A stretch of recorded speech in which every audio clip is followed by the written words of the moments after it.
ദൈവമന്ദിരത്തിൻ്റെ തിരശ്ശീല നടുവേ ചിന്തിപ്പോയി. യേശു അത്യുച്ചത്തിൽ, പിതാവേ, ഞാൻ എൻ്റെ ആത്മാവിനെ കയ്യിൽ ഭരമേൽപ്പിക്കുന്നു എന്ന് നിലവിളിച്ച് പറഞ്ഞു. ഇത് പറഞ്ഞിട്ട് പ്രാണനെ വിട്ടു.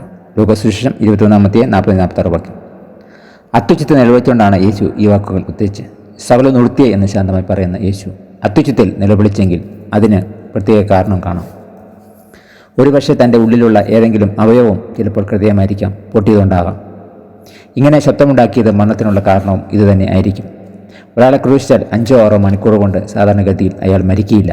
മറ്റ് 2 കള്ളന്മാരും മരിച്ചിരുന്നില്ല എന്ന് നാം വായിക്കുന്നുണ്ട്. ഹൃദയം പൊട്ടുമ്പോഴുള്ള അതിൻ്റെ വേദനയും അതുമൂലമുള്ള മരണവും ആയിരിക്കാം ഇവിടെ ഉണ്ടായത്. പെട്ടെന്നുള്ള മരണം യേശുവിന് ഏതായാലും ഒരു അനുഗ്രഹമായിരുന്നു.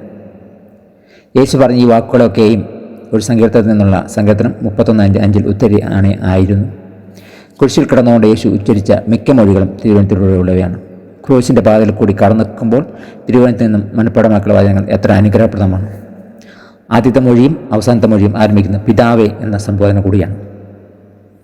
യേശുവും പിതാവുമായുള്ള ബന്ധം അതുല്യമായിരുന്നു. 12 വയസ്സായിരുന്നപ്പോഴും ഈ ബന്ധത്തെപ്പറ്റിയുള്ള ആഴമായ ബോധ്യം യേശുവിനുണ്ടായി. ഈ ബോധ്യം യേശു ജീവിതത്തിൽ ഉടനീളം കാണാം. തൻ്റെ ജീവിതത്തിൽ പ്രധാന ഘട്ടങ്ങളെല്ലാം പിതാവുമായി സമ്പർക്കത്തിൽ ഏർപ്പെടാൻ യേശു സമയം എടുത്തിട്ടുണ്ട്. സ്നാനസമയത്ത് പിതാവിൻ്റെ ആത്മാവ് പ്രത്യേക വിധത്തിൽ യേശുവിൽ ആവസിച്ചു. ഉടൻ തന്നെ യേശു ഒരു വിജന സ്ഥലത്തേക്ക് പോയി 40 ദിവസം പിതാവുമായി സമ്പർക്കത്തിൽ ഏർപ്പെട്ടു. ശിഷ്യന്മാർ തിരഞ്ഞെടുത്ത അവസരത്തിലും യേശു ഒരു രാത്രി മുഴുവൻ കാത്തിരുന്ന് പ്രാർത്ഥിക്കുന്നുണ്ട്. ക്രൂശിനെ സംബന്ധിച്ച ചിന്ത യേശുവിന് മനസ്സിൽ നിഴൽ വീഴപ്പോൾ പതിവായി പോകുന്ന ഗെത്സമനെ തോട്ടത്തിൽ പോവുകയുണ്ടായി. പിതാവ് കുടിപ്പാൻ കൊടുക്കുന്ന പാനപാത്രത്തിൻ്റെ കയ്പ് അനുഭവിപ്പാൻ പോകുന്നതേ ഉള്ളൂ. പിതാവ് അനുവദിക്കുമെങ്കിൽ അത് മാറിക്കിട്ടിയാൽ കൊള്ളാമായിരുന്നു ആഗ്രഹിച്ചു. എന്നാൽ പിതാവിൻ്റെ ഇഷ്ടം ആ പാനപാത്രം കുടിക്കണമെന്നുള്ളതാണ് എന്ന് ബോധ്യമായപ്പോൾ ആ ഇഷ്ടത്തിന് പൂർണ്ണമായി സമർപ്പിച്ചു. പാനപാത്രത്തിൽ കയ്പ് അനുഭവപ്പെട്ടപ്പോൾ പിതാവ് തന്നെ കൈവിട്ടുപോ എന്ന സംശയം യേശുവിന് മനസ്സുണ്ടായി. എങ്കിലും നിരാശയ്ക്ക് അടിവപ്പെട്ടു പോയില്ല. അവസാനം പിതാവിൻ്റെ കയ്യിൽ തൻ്റെ ആത്മാവിനെ ഫലമേൽപ്പിക്കുകയാണ് ചെയ്തത്. പിതാവുമായുള്ള ബന്ധം നിലനിർത്തുവാൻ സാധിച്ചത് സാഹചര്യങ്ങൾ നന്നായിരുന്നുകൊണ്ടല്ല. ശിഷ്യന്മാരിൽ ഒരാൾ തള്ളിപ്പറഞ്ഞു, മറ്റൊരാൾ ഒറ്റിക്കൊടുത്തു, മറ്റുള്ളവരെ എല്ലാം ജീവരക്ഷാർത്ഥം ഓളി ഓടിച്ചു. 2 പേർ മാത്രം അല്പം ദൂരെ നിന്ന് കാര്യങ്ങൾ വീക്ഷിക്കുന്നുണ്ട്. ക്രൂശിച്ചതും 2 കള്ളന്മാർ നടുവിൽ. ജീവിതത്തിലുടനീളം പ്രതികൂല സാഹചര്യങ്ങളാണ് യേശു അഭിമുഖീകരിച്ചത്. എന്നാൽ പ്രതികൂല സാഹചര്യങ്ങളിൽ പിതാവിൻ്റെ കരങ്ങൾ കാണുവാൻ യേശുവിന് സാധിച്ചു. യേശു മരിച്ചുപോയി എന്നല്ല സുവിശേഷന്മാർ രേഖപ്പെടുത്തിയിരിക്കുന്നത്, മറിച്ച് തൻ്റെ ആത്മാവിനെ പിതാവിൻ്റെ കയ്യിൽ ഏൽപ്പിക്കുകയായിരുന്നു. യേശു സ്വജീവിതത്തിൽ കൂടി നല്ലൊരു മാതൃക കാണിച്ചു തന്ന പോലെ മരണത്തിന് നല്ല മാതൃക കാണിക്കുകയാണ്. അല്പസമയത്തിന് മുമ്പ് കർത്താവ് പറഞ്ഞു, സകലം നിവൃത്തിയായി. സകലം നിവൃത്തിയായി കഴിഞ്ഞാൽ പിതാവിൻ്റെ അടുക്കിലേക്ക് പോകുക എന്നുള്ളതാണ് ഇനി ശേഷിക്കുന്നത്. ആർക്കും ഒഴിഞ്ഞു കിട്ടാൻ സാധ്യമല്ലാത്തൊരു യഥാർത്ഥമാണ് മരണം. അതിനെ അഭിമുഖീകരിക്കുന്നതിനായി എല്ലാവരും ഒരുങ്ങിയ മതിയാവും.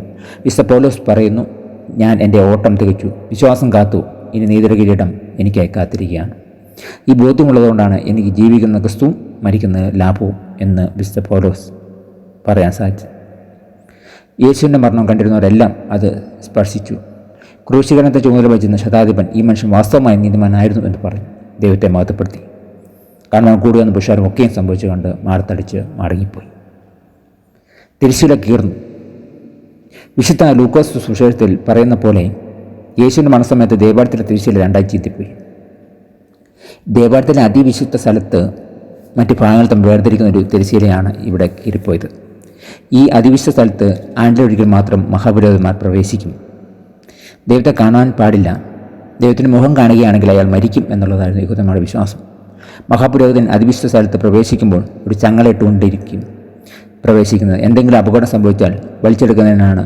ദൈവത്തെ സംബന്ധിച്ച് യഹൂദന്മാരുടെ വിശ്വാസമാണ് ഇവിടെ കാണുന്നത്. തിരശ്ശീല മേൽതൊട്ട് കീറി എന്ന് പറയുമ്പോൾ അവിടെ ദൈവം തന്നെയാണ് പ്രവർത്തിച്ചിരിക്കുന്നത്. ദൈവത്തെ സംബന്ധിച്ച് ഇങ്ങനെയൊരു ധാരണ വെച്ച് പുലർത്തേണ്ട ആവശ്യമില്ലാത്തതെന്നുള്ള വ്യക്തമാക്കപ്പെട്ടു.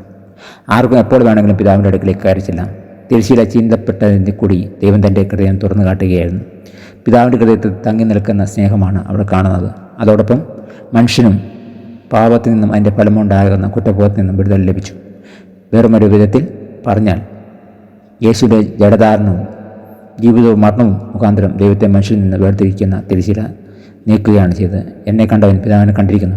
യോഹന്നാൻ 14:3 വാക്യം എന്ന് കർത്താവ് പറയുന്ന വളരെ അർത്ഥവത്താണ്. ദൈവത്തിൻ്റെ പ്രകൃതിയെയും സ്വഭാവത്തെയും സംബന്ധിച്ച് ഒരു രൂപം ലഭിക്കണമെങ്കിൽ കർത്താവിനെ നോക്കിയാൽ മതി. അതുകൊണ്ട് സഹോദരന്മാരെ, യേശു തൻ്റെ ദേഹം എന്ന തിരശ്ശീല കൂടി നമുക്ക് പ്രതിഷ്ഠിച്ച ജീവനോട് പുതുവഴിയെ തൻ്റെ രക്തത്താൽ വിശുദ്ധ മന്ദിരത്തിലേക്ക് പ്രവേശിച്ചതിനുള്ള ധൈര്യവും ദേവാലയത്തിന്മേൽ ഒരു മഹാപുരോഹിതനും നമുക്കുള്ളതുകൊണ്ട് നാം ദുർമനസാക്ഷിയെ നീങ്ങുമാർ ഗതയെ തളിക്കപ്പെട്ടവരും ശുദ്ധവെള്ളത്താൽ ശരീരം കഴുകപ്പെട്ടവരുമായി വിശ്വാസത്തിന് പൂർണ്ണത ചെമ്പുകൊണ്ട് പരമാധികാരത്തോട് അടുത്തില്ലുക. എബ്രായർ 10:19-22 വാക്യങ്ങൾ. ഇതിനുള്ള സാധ്യതയാണ് നമുക്ക് തുറന്നു കാട്ടിയിരിക്കുന്നത്.